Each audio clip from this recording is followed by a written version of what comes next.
আমার স্ত্রীটা ইন্তেকাল করার 5-6 মাস পরে বৃষ্টি আসার কারণে আমার স্ত্রীর কবরের মাথার কাছে দিয়ে একটু ভাঙ্গা গেছে। আমি আমার এলাকার খবরটা পাইয়া 2 জন ব্যক্তিকে পাঠাইলাম, যাও আমার স্ত্রীর কবরের কর্নারটা দিয়া মাটি দিয়া ভরাট করে দাও। হুজুর যেই 2 জনকে পাঠাইলাম, এই 2 জন মাটি দিয়া ভরাট না কইরা দৌড়ে আমার কাছে চলে আসছে। আইসা কয়, ভাই চুপ, কোনো কথা বলবেন না, আমরার সাথে তাড়াতাড়ি কবরস্থানে চলেন। আমি জিগাইলাম, ভাইজান উনি জিজ্ঞাসা করতেছে কেন কবরে যাব? বলে বইলেন না, তাড়াতাড়ি চলেন, আজব খেলা, আপনি দেখলে বড় পাগল হয়ে যাবেন। বলে কেন কেন কেন? বলে আমার সাথে চলেন না। উনি ভয় পায়, ওনার সাথে আরো 2-3 জনরে নিয়ে গেছে। উনি কয়, হুজুর মানুষ মারা যাওয়ার পরে ওনাদের শরীরের চামড়া পইচা যায়, শরীরের নখ পইচা যায়, গোস্ত পইচা যায়, হাড্ডিগুলা মাটি খেয়ে ফেলে, কাপনের কাপড় পইচা যায়। আমি 5 মাস আগে আমার বউরে কবরে শোয়া দিয়ে আসছি, কিন্তু আমি আমার বউয়ের কবরের সামনে যেয়ে দেখি যে জায়গা দিয়া মাটি ভাঙছে ওই জায়গা দিয়ে আমার বউয়ের একবার লাশগুলার মধ্যে ময়লাও লাগে নাই, বালুও লাগে নাই। হুজুর আমার স্ত্রীর লাশটা এমন সুন্দর, আমি 5 মাস পরে আমার স্ত্রীর লাশটা দেখে বড় অবাক হয়ে গেছি। আশিকে রাসূল কয়, মুহাম্মদ কি গুলামো কা কাফন মেলা নেহি হোতা।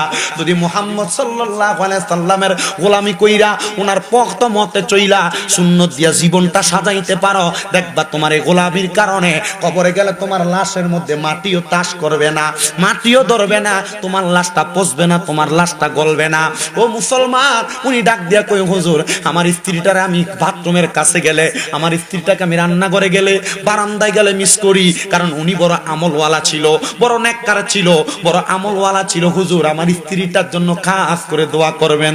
আমার সময় এলোমেলো ভাবে কাটে, আমি ওনারে ওয়াজ করে শোনায়া দিলাম, শোনেন নবীর একটা হাদিস। আমার নবী কয়, কোনো স্ত্রী মারা যাওয়ার পরে স্বামী মারা যাওয়ার পরে কোনো স্ত্রী যদি আল্লাহর কাছে দোয়া করে, আল্লাহ আমার স্বামী বড় ভালো ছিল, আল্লাহ কইটা ভালো।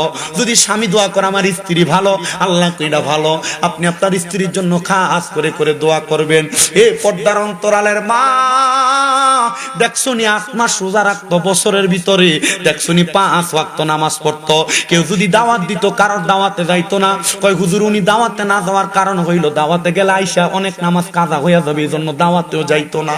হুজুর আমার বউটা বড় ভালো মানুষ ছিল। আমি চিন্তা করলাম কেমন ভালো মানুষ ছিল, মরার 5 মাস পরে পর্যন্ত কবরে লাশ পচে নাই, কাফন ময়লা হয় নাই। আমি আমার জয়কার মা বোনদেরকে বলবো, জয়কার বাবাদেরকে বলবো, এমন জীবন তুমি গঠন করো, তুমি মারা যাওয়ার পরে মানুষ তোমার জন্য কাঁদবে। আর আমার আল্লাহ তাআলা ওই কাদার কারণে চোখের পানি মাটিতে পড়ার আগে তোমার জীবনের গুনাহগুলা মাফ করে দিবে। কেমন জীবন বানাইলা, অন্ধকার কবরে গেলে কবরের আযাব তুমি সহ্য করতে পারবা না। কেমন জীবন বানাইলা, অন্ধকার কবরের মধ্যে গেলে তুমি তোমার ওই কবরের আযাবটা সহ্য করতে পারবা না। হায়রে মরহুম আহাদ মেম্বার এত সুন্দর জান্নাতের বাগান সাজিয়ে দিয়ে গেছে।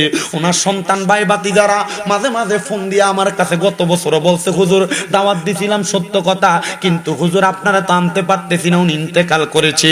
এই বছর দাওয়াত দিয়েছি, হুজুর একটু আইসা ওনার জন্য দোয়া করবেন, এলাকাবাসীর জন্য দোয়া করবেন।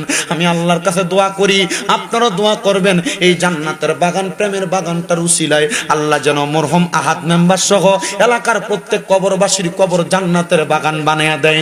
কারণ আজকের মাহফিলে অনেক সন্তান বসেছেন যাদের জগতের মধ্যে মা নাই, অনেক সন্তান বসেছেন যাদের জগতের মধ্যে আব্বা নাই। এই সন্তানের দল, আব্বা আম্মা বড় কষ্ট করে তোমারে মানুষ করছে, মাঝে মাঝে আব্বা আম্মার কবরের কাছে যাইবা। অনেক মানুষ আছে আব্বা আম্মার কবর দিয়ে আসার পরে এখন গোরস্থানের সামনে নিলে বাপমার কবর কোনটা চিনে দিতে পারতো না। জিয়ারত করলে কয় বেদাত, কিন্তু ওই ব্যক্তি মারা যাওয়ার পরে তার বাড়ির মধ্যে মুরগা জমা করে, গরু জমা করে, তার বাড়ির খানাটা দাঁত হয়ে যায়। আল্লাহর নবী কয়, এই জগতের মানুষ শোনো, তোমাদের মানুষ যখন মারা যায় তোমরা বেশি বেশি করে কবর জিয়ারত করো।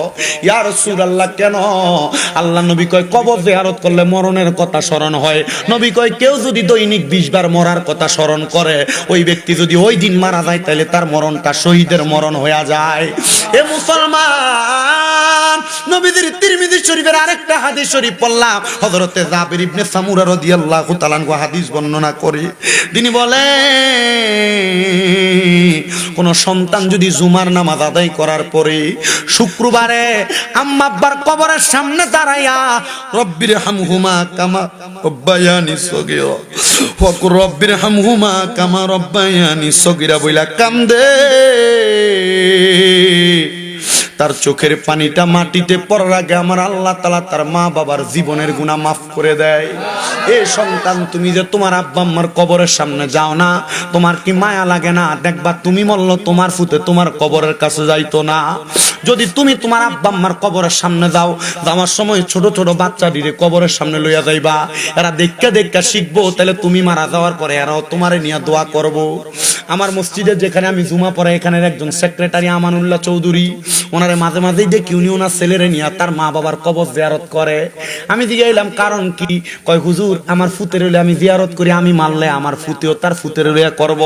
এটা রুসুমে শিখা হয়ে গেছে। কবর জিয়ারত করলে কবরবাসী কেমন খুশি হয় জানো? একটা সমুদ্রের মধ্যে কোনো মানুষ নৌকা নাই, হাসুর করতেছে বাঁচার জন্য, হঠাৎ করে একটা নৌকা যায় যদি তার উদ্ধার করে আনে, এই ব্যক্তি যেমন খুশি হয়, কবরবাসীর কবরের সামনে যায় তার জন্য দোয়া করলে ওই কবরবাসী এমন খুশি হয়ে যায়। এ সন্তান, আম্মা আব্বার কবরের সামনে যাও না, আমি তোমার কদমে হাত দিয়া বলবো আম্মা আব্বার জন্য বেশি বেশি করে দোয়া করবা। কিন্তু বর্তমান জামানায় অনেক সন্তান তাদের মা বাপরে বাদ দেয় না, তাদের মা বাপরে কষ্ট দেয়, বাইরে বাইরে ঝগড়া করে মা বাপরে জুদা করে দেয়, আলাদা করে দেয়। অনেক সন্তান বউয়ের কথা শুই না, মা বাপরে দমক দিয়া কথা বলে, দেরে সন্তান তোর পাও আমার সামনে দে, আমি শামীম দাদা জিব্বা দিয়া তোর পাওটা পরিষ্কার করে দিমু। বলে হুজুর কেন? কারণ কিশোরগঞ্জের বড় আলেম দিয়ে ওয়াজ করাইবা, কিন্তু মা বাপরে বাদ দিতা না, মা বাপরে কষ্ট দিবা। আল্লাহর কসম, এমন ওয়াজ করে কোনো তোমার লাভ নাই। বলে কেন? কেন? কারণ ওই আম্মা আব্বার মনে কষ্ট দিলে আমার আল্লাহ তো বেজার হইয়া যায়। ওয়াজ মাহফিল শুনা কি করবা? নামাজি তো আমার আল্লাহর কাছে কবুল হবে না।